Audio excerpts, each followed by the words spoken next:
Stefano Zulianello, nuovo vicepresidente di CIA Venezia, imprenditore, si occupa di seminativi. Qual è la situazione del comparto seminativo in provincia di Venezia, vicepresidente?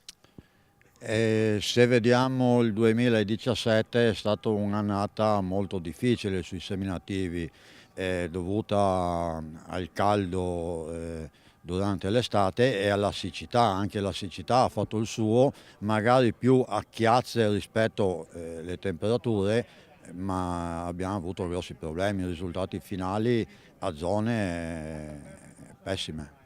Allora, un mandato importante questo nella squadra del presidente Paolo Quaggio. E quali sono le aspettative del vicepresidente Zulianello?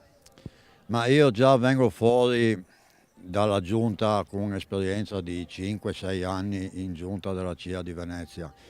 Mi hanno un po' coinvolto, diciamo così, cercherò di dare il massimo che posso, sempre però legato al tempo disponibile che ho, perché purtroppo non ho solo l'azienda seminativo, ho anche un vivaio, ho anche una azienda con una parte anche di contoterzismo, quindi tempo ne ho ben poco. Cercherò di fare al massimo come l'ho fatto fino adesso. Parlando di vivai, qual è la situazione del comparto vivaistico? Ma io sinceramente nella zona, io sono nel comune di San Michele, nel nord-est di Venezia. Sulla zona nostra io faccio tutto in grosso, non faccio vendita diretta o produzione di piante in vaso, arbusti, e vendo quasi tutto all'ingrosso.